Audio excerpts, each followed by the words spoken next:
definitely different from Emily and Charlotte, her sisters. She was quiet and pious, according to the biography I read, and pretty sickly. She died very young, um, and she only wrote 2 books. The other one is The Tenant of Wildfell Hall.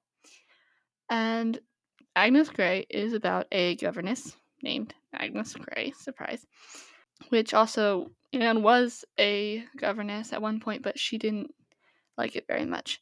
Um, anyway, it's very much about the struggles of governesses and how hard it was for them to take care of their kids, and the parents were harder to deal with than the kids generally. Um, it was pretty realistic, I felt like, especially with seeing Agnes's internal thoughts and how she felt about things. It was pretty realistic, especially when we were talking about Mr. Weston, the love interest. Just the way that Agnes is portrayed as thinking about him is pretty realistic for, a crush, whatever. The middle or so, it gets kind of depressing because her kids are not, the kids that she teaches are not great people, and they were spoiled, and especially the one girl is just not very mature about men and anything in general. And it was, I think a lot of people might say it was boring, but I don't get bored very easily by books, so it was okay. Definitely not as exciting as Wuthering Heights, which I didn't love that either, but it was more fascinating than this book was. But it was still pretty interesting and satisfying, and it was just a short little book that I liked. And then I read Jane Eyre. So I had already read the beginning bit maybe 2 times before this, but I never got past Lowood. And I knew a couple things about it already. I knew about Bertha Mason, and I knew that eventually she would marry Mr. Rochester, which I'm pretty sure anybody could figure that out. And I also knew that she would get close to marrying St. John. Some of the things that surprised me, though, were how much I understood Jane's attraction to Mr. Rochester. I feel like some people might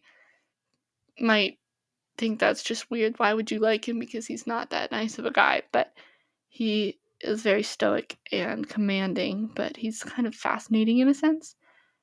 He inexplicably draws her feelings. And I was also surprised by how much I like St. John, because I was somewhere along the line, I got the picture that he was like a Mr. Collins of Jane Eyre, but he was not like that. He was a lot nicer, and, well, he wasn't terribly nice, but he had a lot more sense than Mr. Collins did. I also really liked Mr. Rochester's character arc, and how by the end of the book he actually came back to God and was changing how he felt about certain things in his life. I also found it interesting that I could see some of Charlotte in the points with Mr. Rochester and Jane after she found out that he was married. And at one point, Charlotte liked a guy that was married, but then felt really, really bad about it, and even confessed to a Catholic priest, even though she wasn't actually Catholic. So she felt really bad about that, and she obviously knew that it was wrong.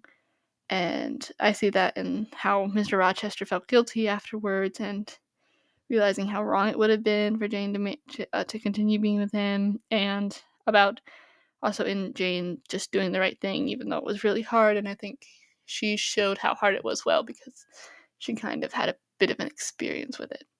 So another thing I liked, just kind of random, was that when Mr. Rochester's house was burning down, he tried to save the servants, and he still tried to save his wife, even though he was very obvious in saying that he did not really like her at all. But anyway, I really liked this book a lot more than I expected, and I liked it more than Wuthering Heights or Agnes Grey. It was a really good book, and I would highly recommend it to people. It was a little bit hard to get through because it was so long, but it wasn't boring to me. So those are Agnes Grey and Jane Eyre. And next I'll be reading The Tenant of Wildfell Hall, which is also by Anne Bronte. And then I'll be going through the rest of Charlotte's books. So I will see you next time.